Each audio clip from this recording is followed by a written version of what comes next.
Good evening. Welcome to the Back to School Expert Panel. My name is Julie Prater, Executive Director at Mental Health America. I'm so excited to offer a series of panel discussions for our community. This evening, the panel discussion is for educators within Sheboygan County. I want to thank our partners to make this panel possible this evening. Our partners include the Kohler School District, Ozaukee Community Therapies, Lakeshore Community Health Care, the Sheboygan County Public Health Department.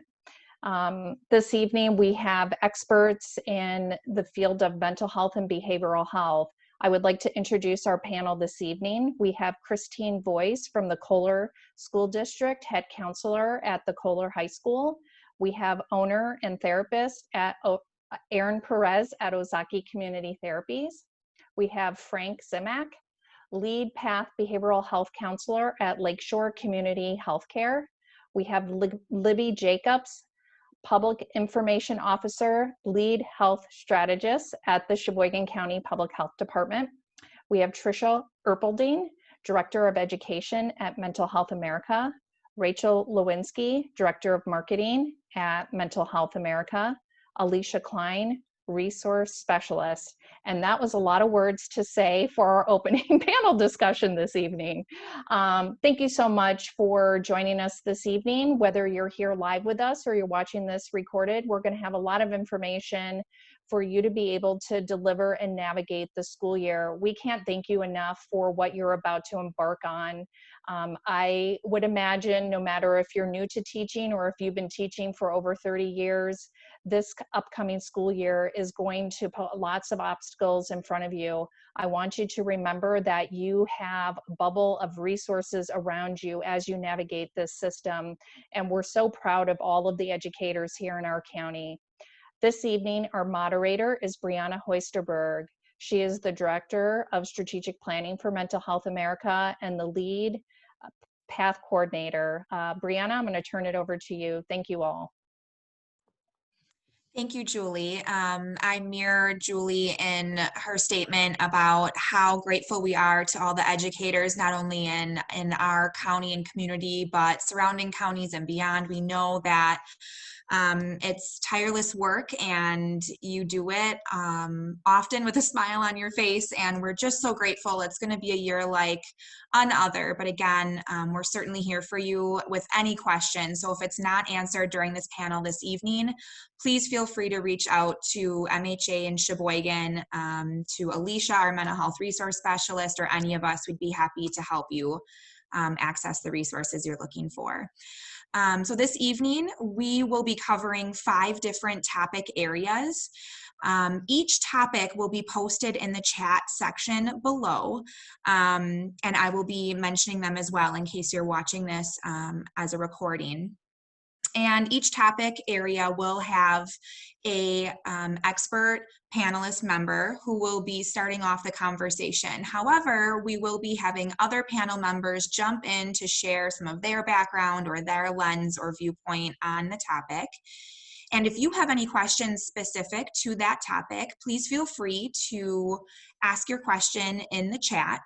And Rachel Lewinsky, if you want to wave, she'll be watching the chat. She'll be answering those. However, if there is a question that's relevant for all, we will certainly bring it up at the end or during that topic item because we want everyone to gain that information. We will be leading with our first question. So again, we want this to be relaxed. If you need to get up, use the restroom, grab anything, we know that everyone's usually at home or working, so do what you need to do. If you have any questions, post it. We'll keep it comfortable and we will watch the time to make sure that we get you back to what you need to be doing. I will be posting right now to everybody our first topic item. Let me get this going. And we will be starting with Christine Voice. And the topic that we're going to first discuss is helpful reminders as we ease into the 2021 school year. Thank you, Christine. Thank you, Bree.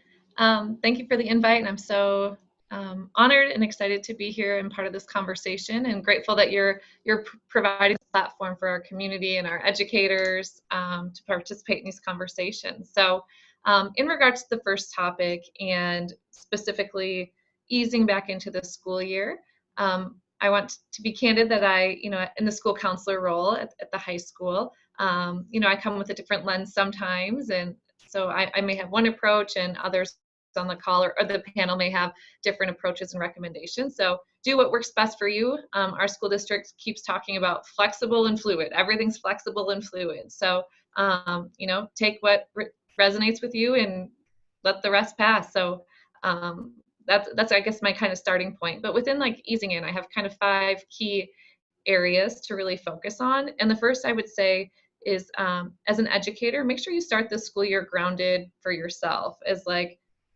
crazy and uncertain as the year is going to be, I think it's really important to create routines and boundaries, right? So starting the school year off with familiarity for yourself, for your students, for your families. What can they expect when they come in? Helping them determine their own routines, setting boundaries for yourself, like what is your workday going to look like? When are you going to get in the office? When are you going to manage those self-care activities, which some of the other panelists will talk about? When are you going to stop responding to emails or phone calls in the evenings? When is your checkout time for your own family or your own, your personal priorities? So just making sure that you start the school year setting those for yourself, and then communicating those with the people in your spaces, in your building, your families, just so that it helps you start off with like some clear, healthy opportunities to make sure that you continue to have self-care for yourself, because there will be a lot of opportunities for people to need you in a lot of different capacities. And so I would say number 1, getting grounded in yourself and what that school year is going to look like, and at least in regards to boundaries and routine that you can set for yourself. And I think that that's important too, to communicate that with families, so then they can feel like, okay, I should do that too, or it's okay to do that too. It's okay to have times where we shut off our technology, or we put away the homework for the evening, or it's just family time. So I think it's really good to communicate that to others as well, that that's a priority, especially if you are working in the mental health realm, to demonstrate that. I think when we come in as educators into the school year too, it's really important to be prepared to have open, honest, and factual conversations with our students and our families and our colleagues. So being at the high school level, those conversations for me may be more around, if we're not in person, can you take this course virtually? What does that look like? If you're thinking about your college application process, what does that look like in regards to standardized testing or preparing for the future, or where you want to be in 12 months from now? So those are bigger, topics that are coming up already with the students that I'm working with. And at the elementary level, my own personal children are having these conversations of practicing wearing a mask, why you have to wear a mask, washing your hands, when you're going to wash your hands, why it's important to wash your hands. So just kind of those conversations about what's different and maybe why it's different. The class sizes. Our school is doing cohorts, so we have our high school will be split. And I've already had students reach out and say, I'm starting my senior year, and people with an alphabet last name different than mine, I might not see all year. I might not see them in person again. And talking through that, there's a lot of emotion around that. So before you jump into like the academic part, there's so much to like organize and prepare for and talk through before you get into the content of the curriculum, and just being mindful of that, and being mindful that the students are at a different space and the parents and teachers are all at a different space too. I want to open it up, because those were kind of 2 points. First being around your own like routines, familiarity, and then the second around just some of those basic entry-level conversations that you might be having with students and families about, this is our new reality. So I would like to open it to the panel, or even other participants, maybe things that you've already had to do, or things that you're preparing to do in those ways.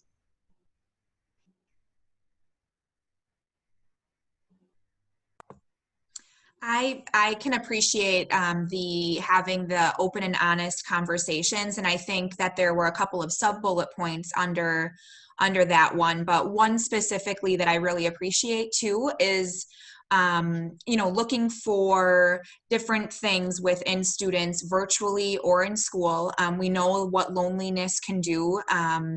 What's interesting is we found from our national MHA company who had been doing some screenings that there was very high feelings of loneliness and what that can do to students, even ourselves, and our mental health. And so sometimes talking about mental health can be scary, especially for those who maybe don't work in that world every day. And then once I get that information from a coworker, a student, a spouse, myself, if I'm feeling that, or took a screen now, where do I go? What do I do? So the importance of, asking, how are you really doing? And then knowing that the back to school website that we're putting together along with these panels and these conversations will have these screening tools where you can go for help. I know we'll touch on some of those resources later, but I think that really hit home, Christine, just to really have those conversations as we move through the school year. And then it's okay to not know the answer once you get an answer from someone, to say, that maybe isn't my realm, but I'm here for you, and let's go to this website and we'll find some resources or someone that can help you. So I appreciate that. Thank you for bringing it up. Anyone else interested in sharing or have things that have worked for them? I was just going to piggyback on what you said, because I think that there has been a lot of talk about, how are we going to teach things virtually? How are we going to, fit these classes in? And how are we going to make sure kids have enough credits to graduate and all of these things? But I think that you hit the nail right on the head when you said we need to focus on some of these kind of social emotional aspects of what a student is going through before we can even start to talk about the curriculum and the academic pieces of this.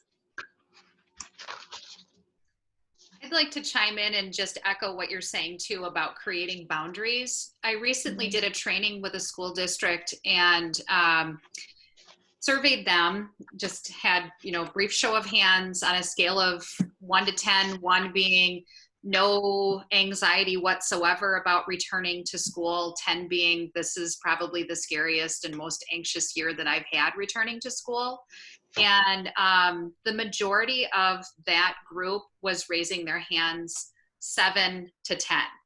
And we'd spent some time talking about that. And one of the things that I think was really difficult, that me as a therapist have spent a good majority of my profession learning to do, but that teachers, maybe the expectations of themselves is different, given that it was completely different last year when we had the stay-at-home order go into place and everybody went to virtual learning. But one of the things that was brought up was the topic of boundaries, and that teachers felt so compelled to support their students. And so they were answering emails late at night and trying to get their curriculum put in place and things like that. And so they were really compromising their own personal time, their family time, and things that help to fill their bucket, and taking more out. And so that I echo that, Christine, that is so important to make sure that for their own mental health and well-being, that they're not burning themselves out by not having those boundaries in place and utilizing them as well. Thank you, Erin. Great. Well, I'll go on to the next one and then kind of open it up again too as we go. One of the other things that I would encourage as you transition into the school year is focusing on things that are going well. And that doesn't have to be at the beginning of the school year, that can be at all times. I know as today was our first day back in office with our full staff. And so, teachers had prepared their rooms one way, and then they're like, oh, you have to change it this way in case we do have more students. Do you like how I said, oh, the Wisconsin thing? But, and so it's easy to say like, oh, I wasn't expecting that, or I wasn't anticipating that. But there are a lot of really fun and exciting like opportunities that are happening too. We're able to engage with our students in different ways or access other resources in the community and beyond. And so just recognizing those new abilities and options that we have, but also even just the little things. And so, and that the back to school, as Brianna was mentioning, like the back to school toolkit is so amazing. There are so many great resources that I plan on sharing as well, but somewhere around there, we're just like embracing your emotions. So like embrace it. It's not all good. Let some of those go, but then the ones that do feel good or the positive things that are happening, taking time to journal those, either journaling about your day, journaling the gratitudes, the things that did go well, and then also verbalizing them. Share those with your staff, with your families, with your administrators, those positive affirmations for them too, and help them start doing the same. So we can create that just, the culture of positivity in your workplace and for students to come there. And it doesn't mean that those other thoughts aren't coming through and there aren't other obstacles, but really just focusing on what you can control and focusing on the good in the day. I think, Christine, the what you have control over is such a huge phrase, because educators specifically, and then some of us on the panel, we do what we do because we care so much. And sometimes it's like, but I want to help here and I have to do this. And that's why maybe we also don't follow okay, I'm only going to answer emails here, I'm only going to help here, because there's just so much love and appreciation for the job. And I think that sometimes that's hard to set aside. So this year specifically, I think focusing on what we can control, because there is going to be so much that is going to be out of our control, or maybe that we can't necessarily help. So what are the things that I can control, writing about those, and then writing about, again, like you said, in a journal or something, what positive came from that, or how did that help lift some weight off, etc. So I appreciate that as well. Another option that I've heard of is having like a shout out board in the teacher's lounge, where you can do Post-it notes and write little notes to each other, like, hey, I noticed the other day that you did something that went really well, or sharing some sort of positive piece, and acknowledging each other as well could be really helpful.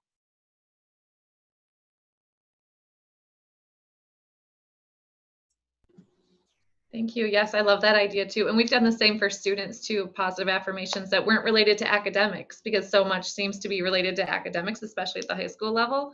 So I love those ideas. Mm-hmm. I'll move on to another. Thank you. Or did you have something else to add, Bree? Are you good?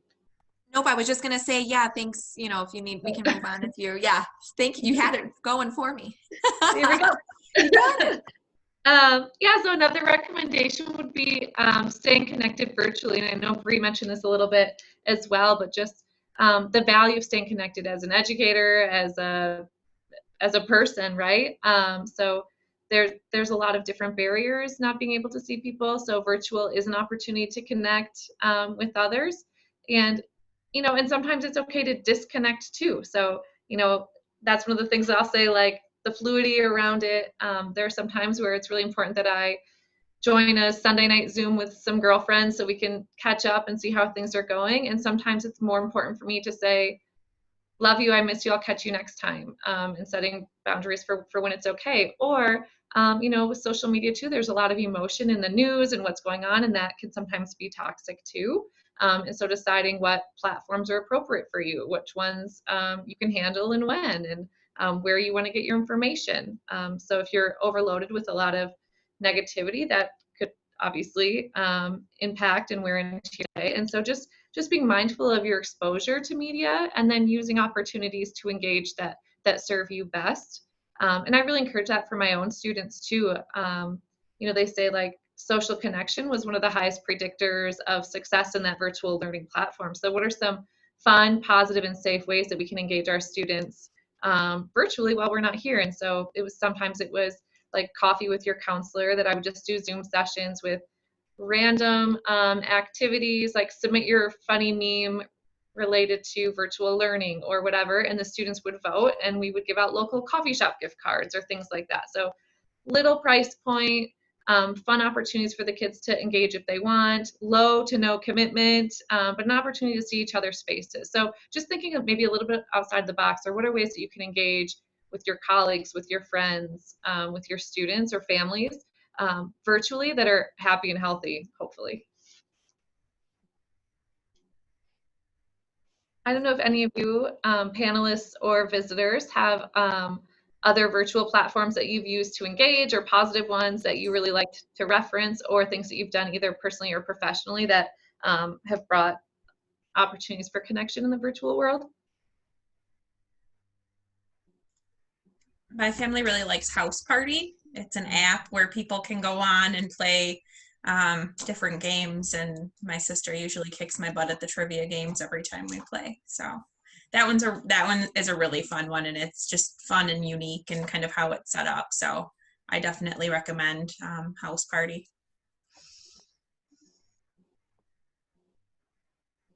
Love it. Thank you.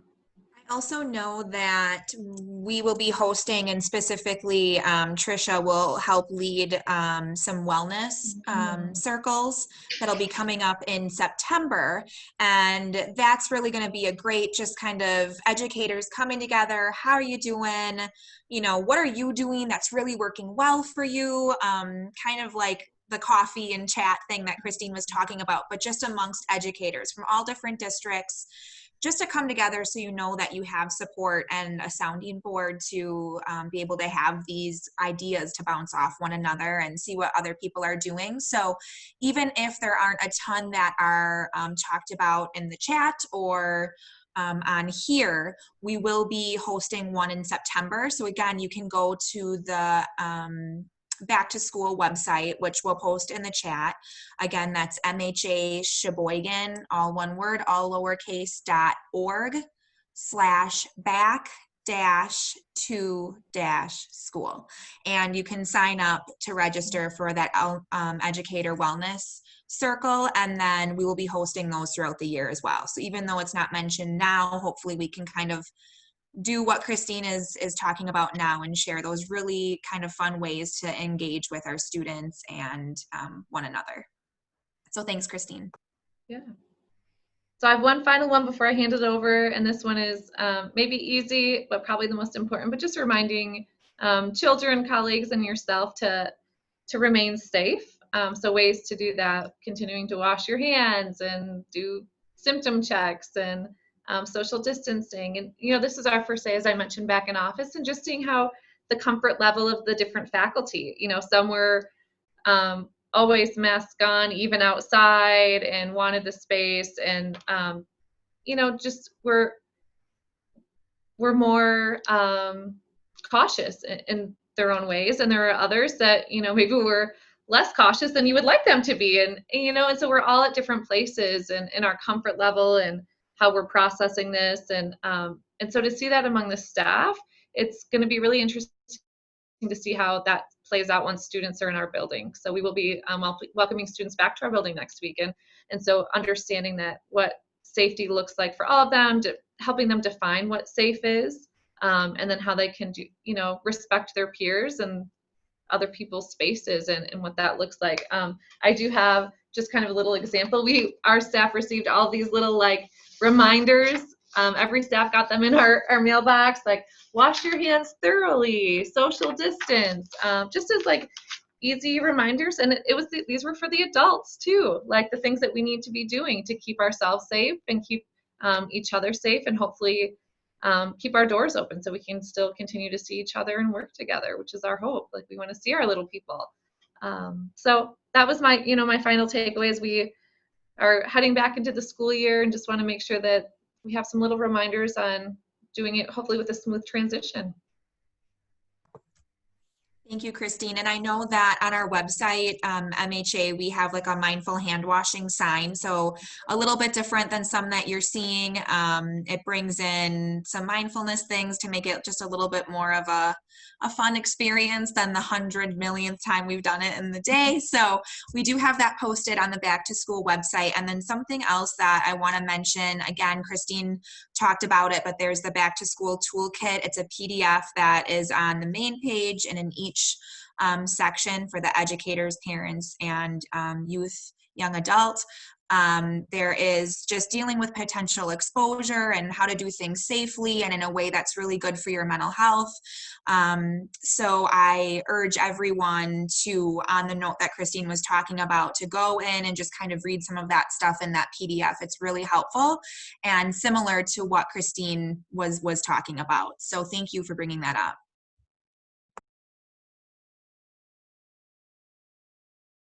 All right. I know Christine had mentioned that was kind of her last takeaway from the first topic area. Does anyone else have anything that they would like to discuss, or just kind of last statements for helpful reminders to ease into the school year?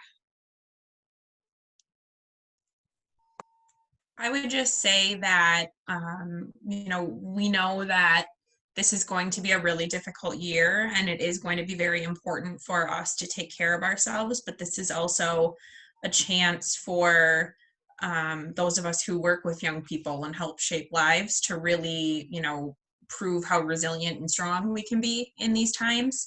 And I think that, we all came into this helping profession for a reason. And, Bree kind of touched on this earlier. We do what we do because we care about people.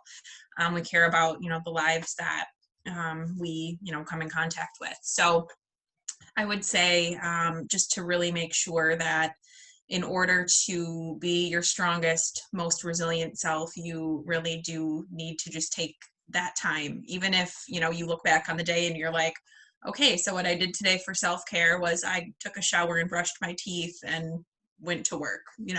Great. You did a lot of good things. So, even on those days where it seems like, oh, this is so difficult and how am I going to get through this, to take that step back and really focus on the great things that happened and the good things that you are doing to take care of yourself, even though sometimes it seems like maybe you don't feel like you're practicing self-care as much.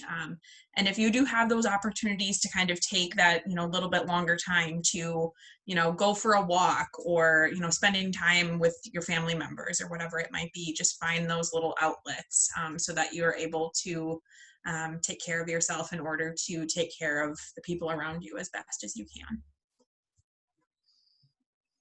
I would also like to add in there too, earlier on, Christine was talking about having conversations with your students around the pandemic and how they're feeling about it. To also possibly include something in there. So having those open, honest conversations and talking about it is great. And in addition to that, to also try to focus a bit on minimizing stigma around someone getting sick. So one of the things that I'm starting to see is that kids are afraid to report that they're having symptoms and fear that other kids will not want to. I mean, they have to isolate anyway to quarantine if they have symptoms or if they are sick, but that it doesn't turn into a stigma-related issue of them being sick and now kids are afraid to go around them after they've quarantined and returned back to school. So having conversations with your students and class that's open and honest about that and looking at the facts and maybe also discussing fears and feelings with that as well. Thank you, Erin. I think that was definitely something that was missed earlier, and so I think that's great. Thank you for bringing that up. I appreciate you bringing that to our attention. And again, just a reminder that we're really going to need to watch out for kind of mental health signs, symptoms, things like that. Again, we talked about, and we're going to say it probably 100 times because we wanted a one-stop shop for everybody, the Back to School website. In that PDF, there's a great handout of what to look for as far as educators' perspective, parents' perspective, and then even amongst students themselves. So check that out. We know not everybody knows exactly what to look for. Even some of us who work in this realm, it's like, oh yeah, I never thought about looking for that. So definitely take a look. It's really helpful. It's bullet pointed, easy for everyone too. So check that out as well. Anybody else? Any last takeaways for the first topic? Okay. For time's sake then, I think we will move on to our second topic. I'm going to be posting it in the chat now for those of you who are participating. Second topic area, how do you prioritize social emotional learning? And then also interweaving a trauma lens as we move forward through this year. And we have Perez from Ozaukee Community Therapies who will be leading. And again, panel members, please feel free to pop in when needed. So I just want to say thank you for having me, and I'm honored to be a part of this conversation. I think it's something that's really needed in the communities. The conversations that I've had thus far seems to be a huge need for having these types of conversations. So it's great that this is going on. Some things that I wanted to address or talk about is just the fact that so prior to the pandemic, we know from the ACEs study that about 64% of the population has experienced some level of adverse childhood experience. So that carries over into our schools and into our classrooms. And one of the things that I'm starting to see articles on and discussions on, but no research yet because it's just too early, is what has that looked like since we went into the pandemic and the stay-at-home order. So a lot of times reporting happens as a result of caregivers such as school staff. So, we are observing symptoms of neglect or abuse or things like that. And then we are the people on the forefront. So we're reporting that and it's getting counted that way and addressed that way. So what happens when you take those individuals and you put them at home where there's the potential for those things to happen and they don't have exposure to outside to have someone intervening or to report on that.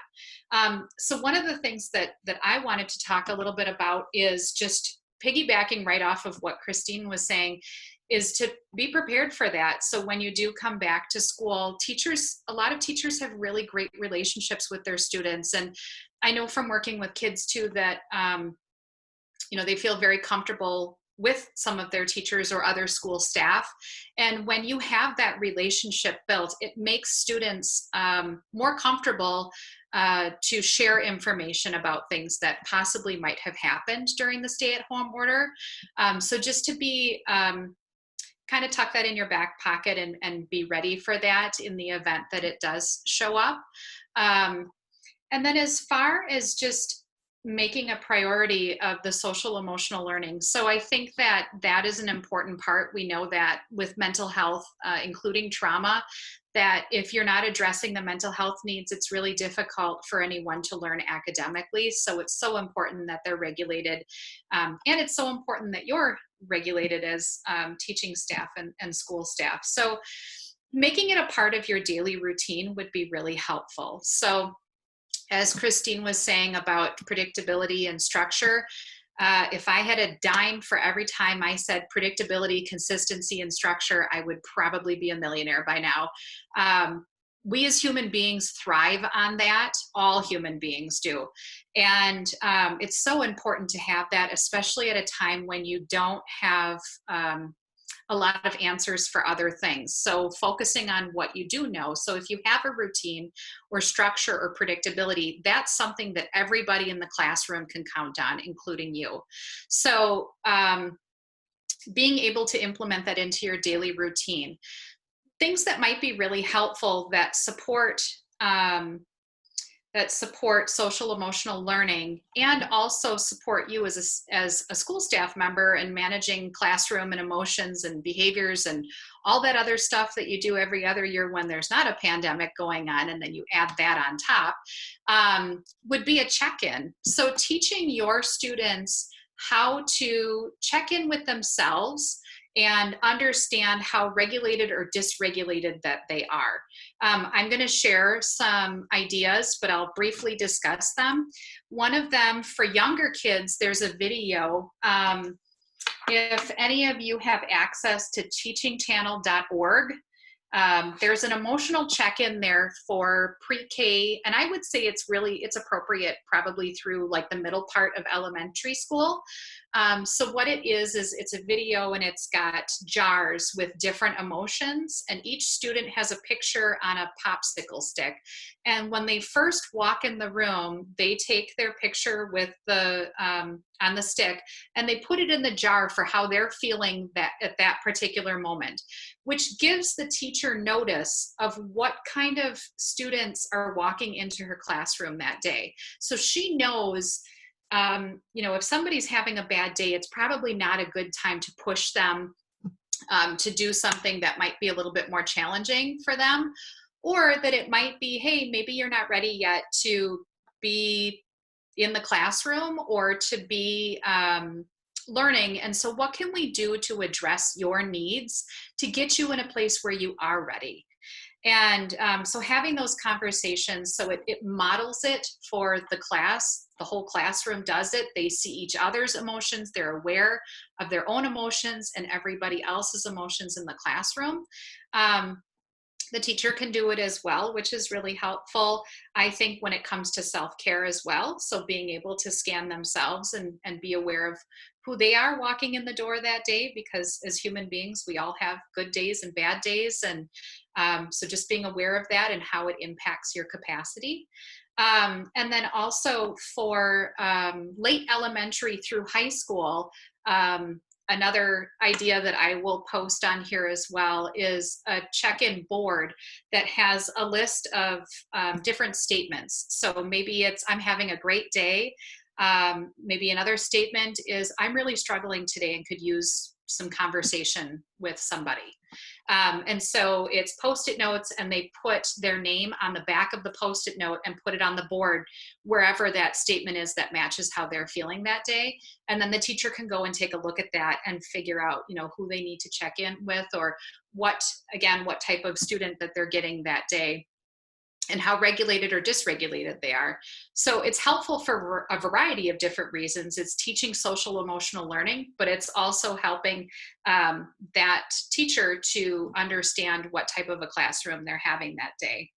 I can't stress it enough to prioritize yourself first. Engaging in self-care, engaging in mindfulness in the classroom, engaging in taking a minute or having those conversations about thoughts and feelings.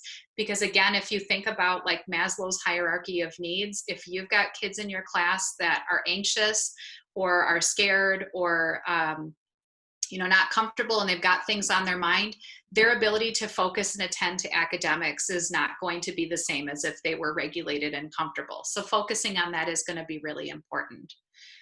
And I'll open that up to anyone else who's got things they want to share. I love this discussion. And I think what's interesting is our team at MHA, we're also mindfulness instructors. And so we just got done doing a handful of our Mindful Classroom Initiative, the Educator series.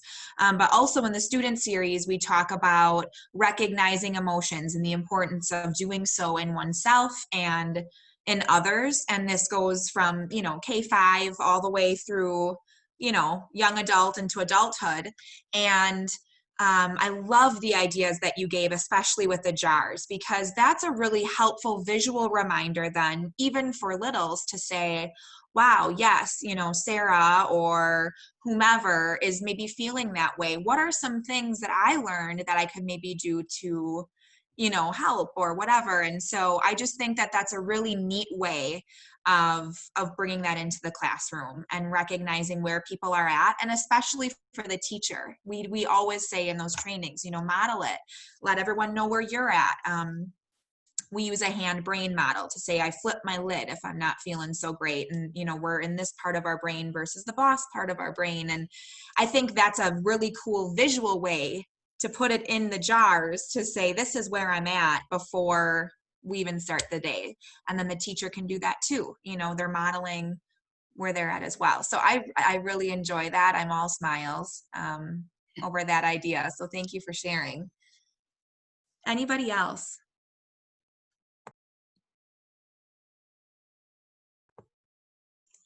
Actually, I was at the kind of check-in for the Elkhart Lake teachers last week, and we were talking, they had brought up about the fact that people are wearing masks, and so you can't see the face part of your emotions. So maybe thinking of some strategies or even some kind of fun ways that we could compensate for not being able to see each other's faces as often. One little idea that popped into my head, which I don't know if would be good or not, but just even having little emoji popsicle sticks that you could put in front of your mask, or I think Trisha, we were talking about like Velcroing. So something that's kind of fun, but also related to emotional regulation. If anyone has any ideas or thoughts, any of the professionals on that. Yeah, it's been interesting. So even doing therapy, when you're only seeing somebody from here down, it's really difficult to read maybe how they're feeling or things that, because I focus a lot on brain and body. So I'm watching their facial expressions and how they're carrying their body. And it is a little bit more challenging, both virtually. So if students are going back to school virtually, being able to connect and read that, and then also, being able to see them from here down and read emotions, and just connect with people. It's difficult to connect with someone when you can only see this much of them as well.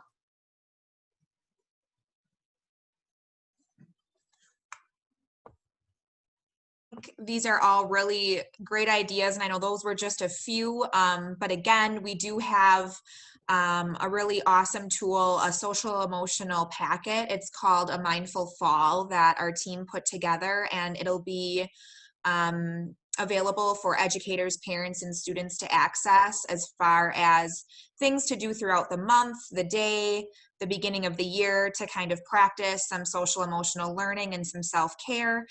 Again, you can find that on our back to school website. I know that Rachel has posted that in the chat, and I mentioned it prior.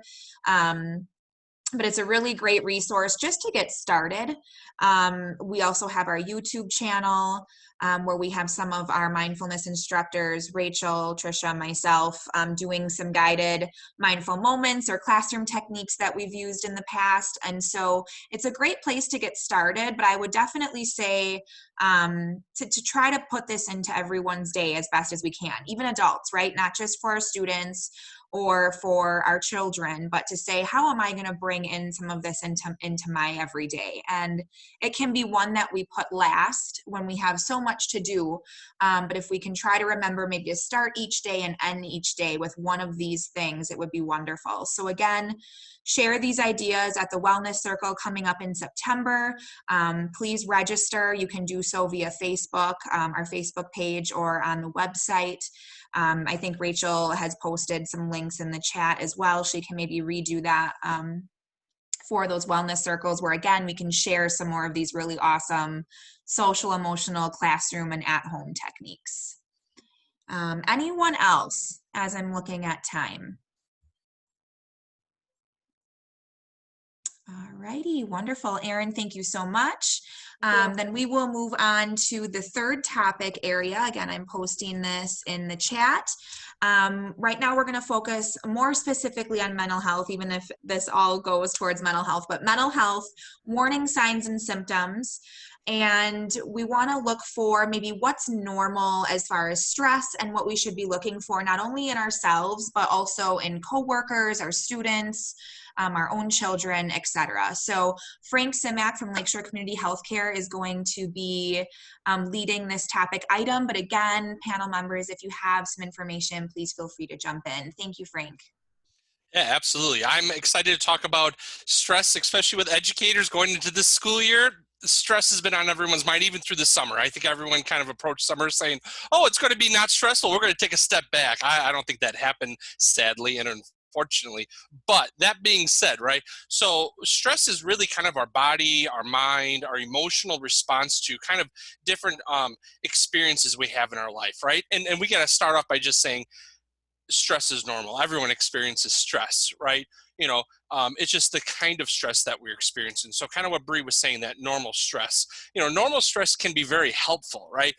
Especially if we're walking in the woods and a grizzly bear jumps up, we're going to need that stress to help us survive, because we're not going to be like, sorry, grizzly bear, I need to write a yes, no, or, pros and cons list on what I should do. We're going to react very quickly to that situation. We can't wait on that.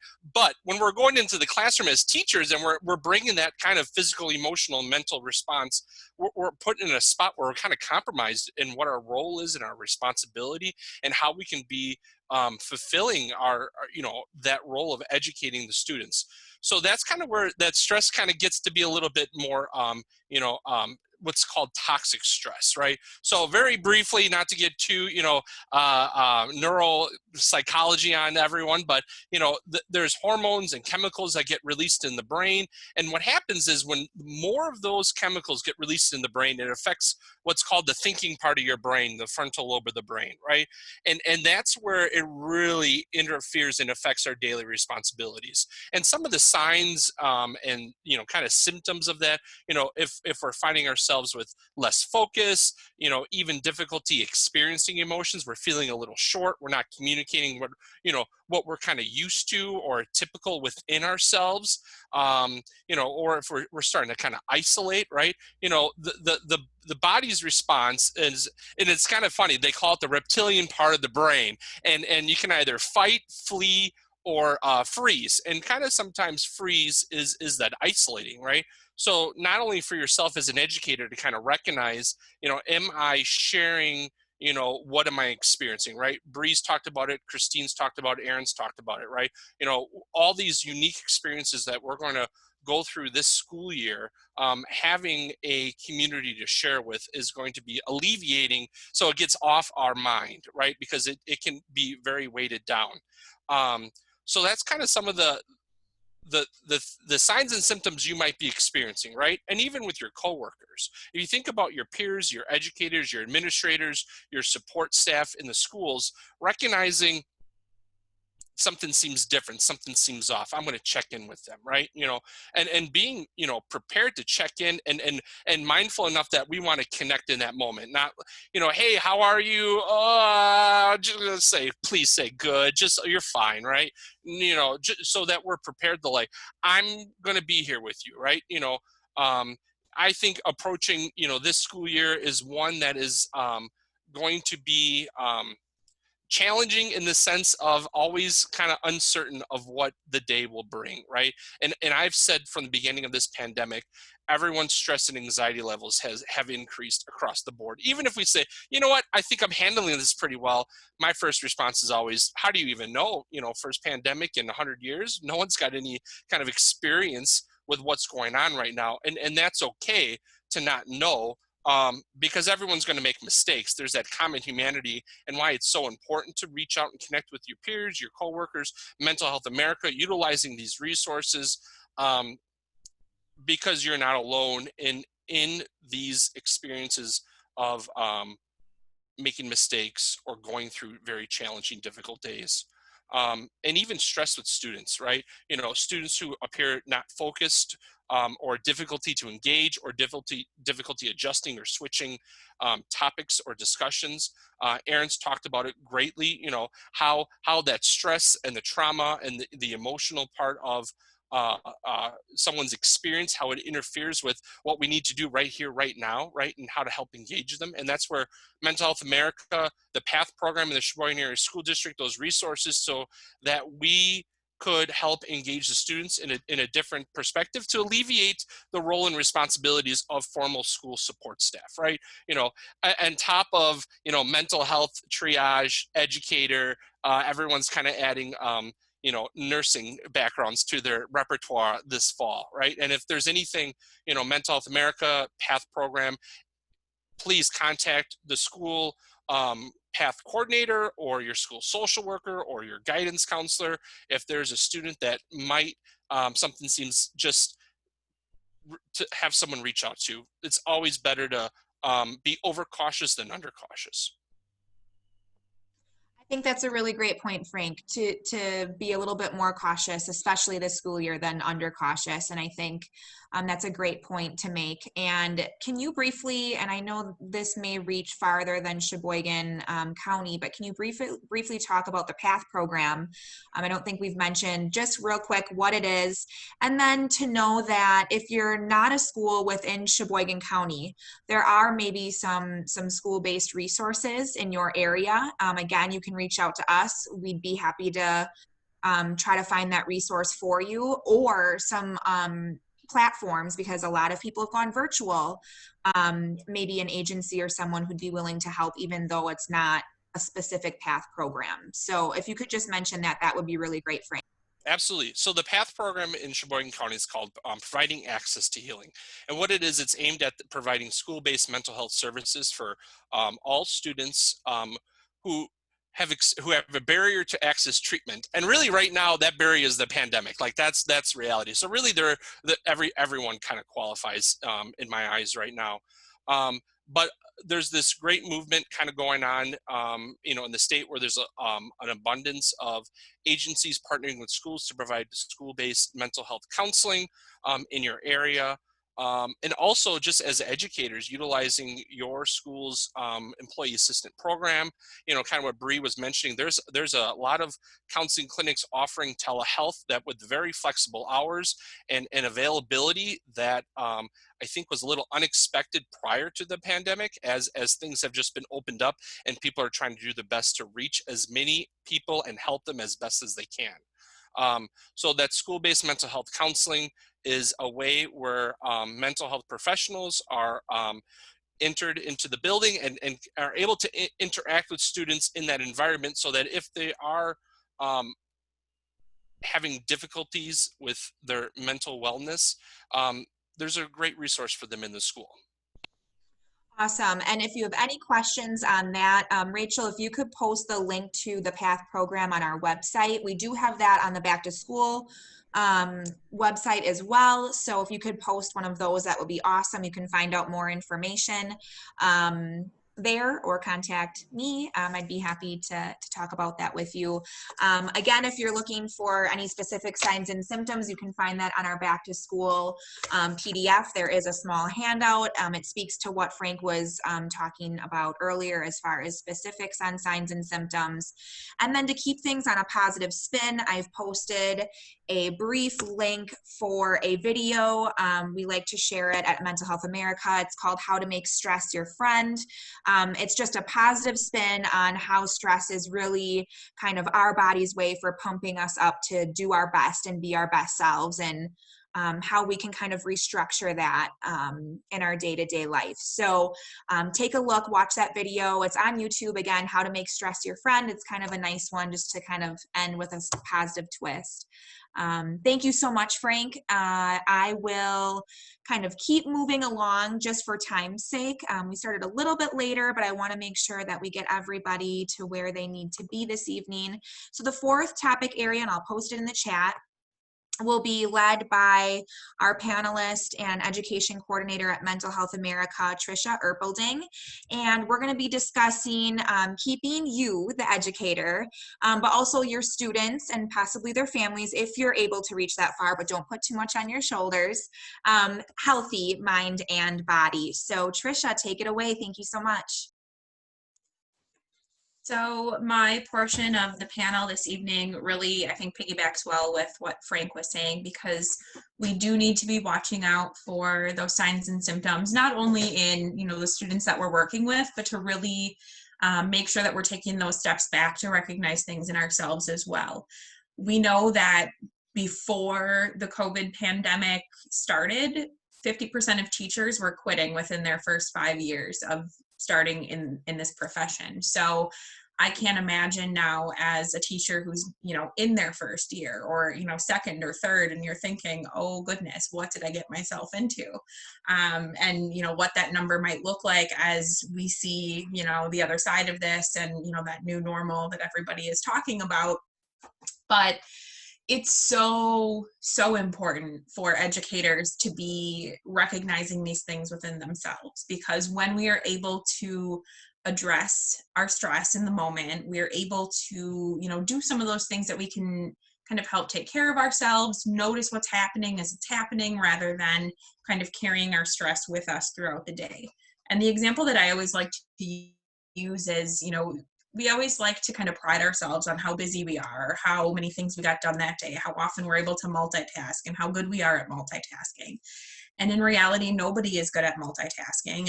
And to truly be, present and to help us kind of acknowledge stress as it's happening and try to reduce some of that stress, staying in that present moment and really focusing on what we're doing as we're doing it, who we're talking to as we're in conversations, and really, being mindful will really help us to address that. Because typically what happens is you start your day, things happen, you kind of push through them, you power through lunch, if you even get a lunch break that day, you power through, recess duty and all these things.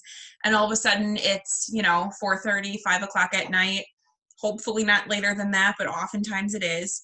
And you're driving home and all of a sudden you're realizing like, oh my gosh, my shoulders hurt. I have a headache. My stomach hurts. Like, what is going on? And chances are you've probably been feeling those things in some way, shape, or form throughout the day, but you just don't have the time to even recognize how stressed and how uncomfortable you are. And obviously at MHA, we're all mindfulness practitioners and mindfulness instructors, and we really see the value in using mindfulness as a tool to help us to acknowledge our feelings. And we like to say mindfulness is a superpower because it allows us to notice what we're feeling as we're feeling it. It allows us to, pay attention to our emotions as we feel them. And there's really a lot of power in that. And I think that one of the most important aspects of mindfulness is this idea of self-compassion.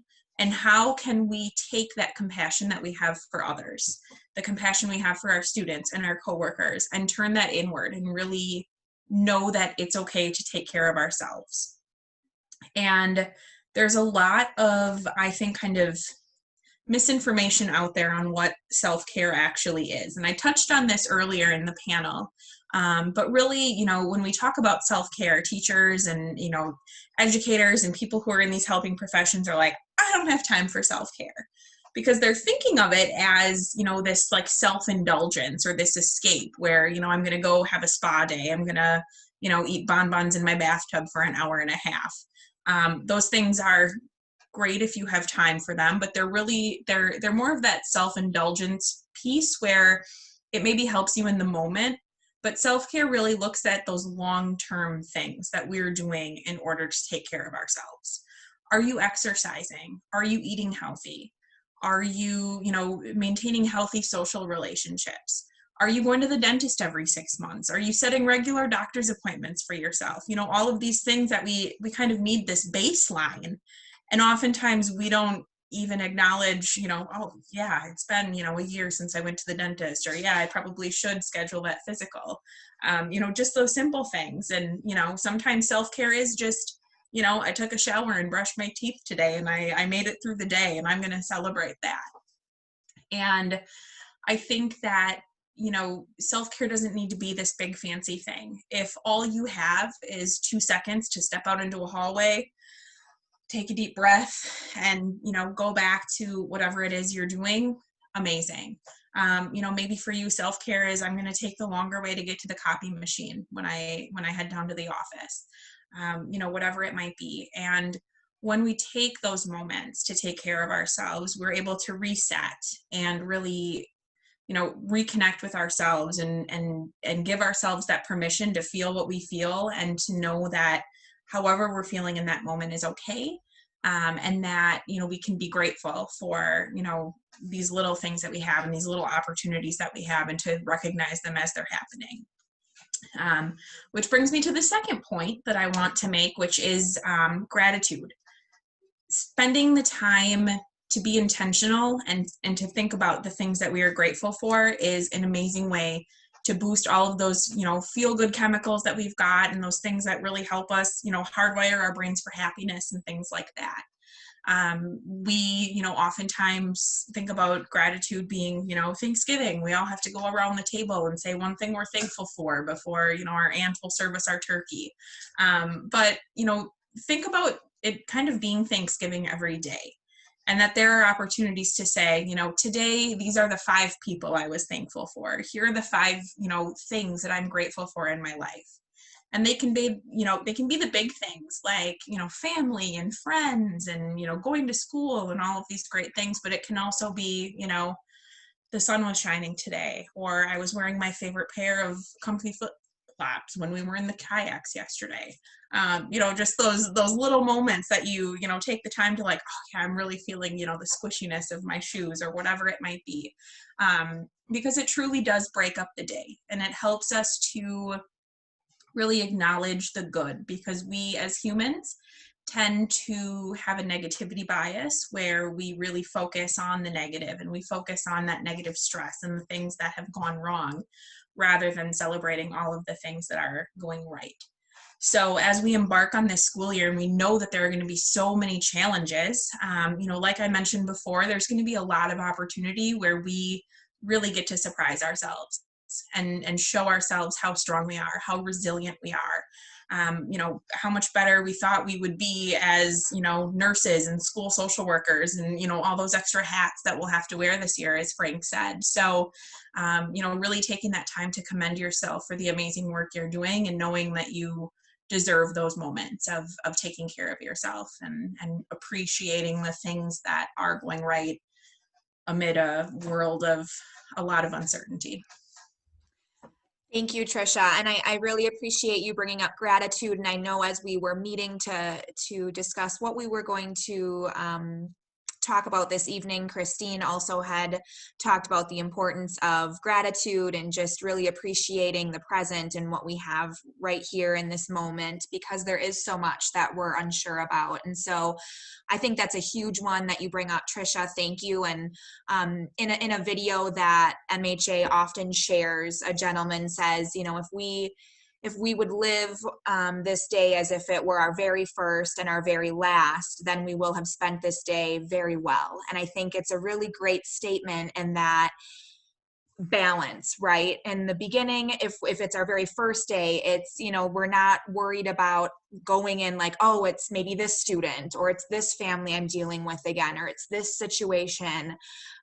We bring fresh eyes to the situation. And if it's our last day, we're maybe setting those healthy boundaries. We're going to bring our best selves as we can to our professional world, but we're also going to make sure to remember the people at home or friends, whomever it might be, to have that Zoom call or, make that healthy outreach. And so Rachel, I don't know if you'd be able to post that gratitude video. I think it's always a really good reminder. It gets me every time I watch it. I know it's the same for our staff. So even if you're not sure on how to bring it into your life, watch this video. We'll send it out to all the participants as well as post it on our YouTube channel. It's really a good one. So I encourage you to watch that, and that alone can help bring a little bit of gratitude into your world as you watch it. And then something else, to-do lists. I know that lesson planning and to-do lists are very much a part of an educator's world. I love them myself, but right now we're not always able to get to everything, especially if we're going to be prioritizing social emotional learning a little bit more this year. And so it's really beneficial, I would think, and it's been helpful. I was reading an article and it was an aha moment for me, to rather make a list that is what I got done. Instead of a to-do list, it's got done list. And you'll be surprised by all of the things that you did. Maybe it's not all work related. Maybe while doing this, I also did this, and you'll think, wow, I'm kind of a super cool human, and I did all that today. So you deserve that bonbon in the bathtub, like Trisha said. I don't know, but I urge you to maybe try that as well, as far as some self-care. So for sake of time, thank you so much, Trisha. I really appreciate that. Does anyone have anything quickly they want to say as far as self-care? I know, Rachel, you've got a really cool offering that MHA is doing on behalf of some really great people in our world. So I don't know if you want to talk about that a little bit, and you can find that on our website. Yeah, we can kind of lead into our resources. I know are we heading there still? Yep, we're heading that direction. So if you want to start off with your self-care offering, the yoga, and then we can move in. We have currently an outdoor yoga class, 2 classes, a Monday evening at 6 to 7 p.m. and a noon on Wednesday, noon to 1, and some other outdoor self-care, mindfulness, yoga, mindful movement opportunities coming up. As we know, being out in nature is healthy for our mental health in general, and especially now during the pandemic. It's much healthier to be outside, as well as being around nature and trees helps boost our immune system. And so we thought this would be the perfect opportunity to put all those together. So as I pull up the resources and kind of go through our website, I can also show kind of where you can look at these events that we have coming up and register for those as well. So sharing. Rachel, we have about 3 to 5 minutes for this, Okay. just so you're aware on time. Thank you. All right, hold on one second. Of course, it will take me all of the time to actually pull up the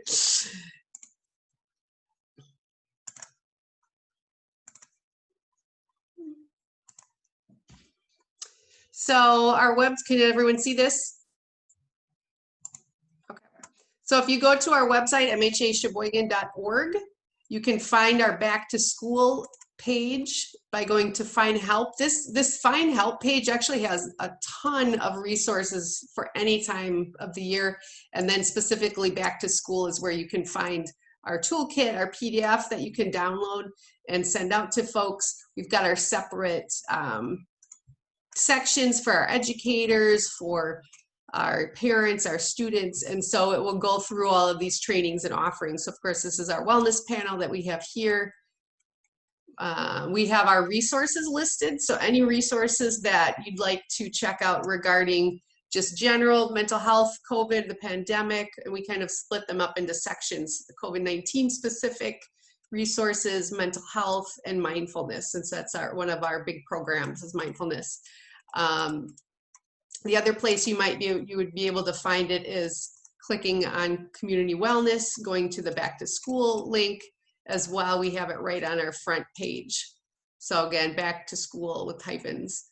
Events then you can pull up, and these have our general events, which my outdoor yoga for mental health is here. We've got morning mindfulness at Willow Creek Preserve coming up, our back to school expert panels. We don't have the October ones up yet, but that will be coming. So certainly you can continue to look through our website at all the different, we have suicide resources here as well, our general resources. Some of are basically trying to bring our best stuff all in one place that's easy to find. So please do visit that. And we are going to be updating our resources often, and our therapist partners will be sharing those with us as well. So check that out. All right, wonderful. Rachel, thank you so much. If you want to just, wonderful, we're back at it. Okay, yeah, so that's a really great resource. Again, if there's anything as an educator, if you're watching this, or other panel members, if you have anything you would like to add, you saw that we have different sections, we'd be happy to add them. Again, send them to Rachel, and we will certainly do that. I will then thank everyone so much for sharing who was a part of the panel. I'm going to turn it over to Julie so we can be mindful of time to kind of wrap the panel up. I do want to mention, however, Libby is here from Public Health, and we have had such an awesome friendship with them through this whole thing, and especially for anything that we had questions on. You know, if we would like to do this, what is kind of protocol? What's a healthy way to do that? So I don't know, Libby, if there's just anything that you wanted to say before we wrap up. You're just such a great community resource, and we really appreciate your partnership and you being a part of the panel this evening.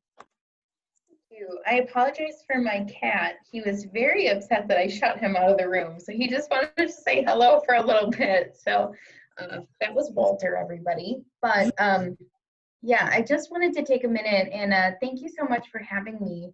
Public health has been working with school districts from the very beginning of this in March all the way through this point. So at this point of our journey, we actually had a call today with some superintendents tomorrow morning at 7:30, really just taking a look at what we can do to support students and parents. And our website, the Sheboygan County website, has an entire subpage of resources related to every question that you could have as a parent, as a staff member, related to isolation and quarantine, some of the disease process, thresholds for school closure.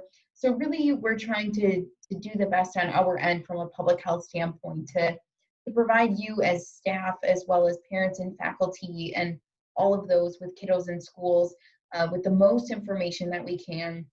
We really, as Bree said, we try the best we can to be a resource for everybody that has questions. So if there's anything that we're missing the mark on, we do have our website. The Sheboygan County website has a COVID subpage. You can also email us at any time with any questions. We monitor that 24/7, the public.health@sheboygancounty.com email address. And then if you have any questions, we have a hotline number that's 920-459-0321 that you can also access at any time to ask any questions as a staff member. Again, we have been working with all of our school districts, public school districts, parochials, privates, to really get the most information that you can have in your hands. We all just want to acknowledge the fact that these are really just scary times, and we're all doing our very best. I think I learned so much just about my own self-care as someone who's working 60 plus hours a week with a little 3-year-old at home. And so this has just been really wonderful. And I think it's a good reminder that, we all have to take care of ourselves, but part of taking care of yourself is also staying informed with really good, really reliable information. So from that perspective, a while ago, Trisha, Bree, Julie, and I had talked about how keeping credible information on your forefront and kind of filtering out the information that you see in your life. So I just want to let you know that anytime any of you faculty or staff within schools need resources, please feel free to check out our website, our public health website. We try to keep that up to date. And then if you have any questions, or if we can be a resource to you related to anything communicable disease or COVID or mitigation strategies, we really are here to help and to act as a resource for you. So thank you so much to Julie, Bree, Trisha for having me, and it's just been wonderful. Thank you so much. Wonderful. Thank you, Libby. Thank you, Libby. I would like to thank everyone for attending this evening and for learning all this great information. As I said at the beginning of this, we have a bubble around all of you. As you proceed forward in your position as educators, we can't thank you enough for what you're doing for our youth. Check out our information. Thank you to our panelists. Thank you to our moderator. Have a great evening. Thank you.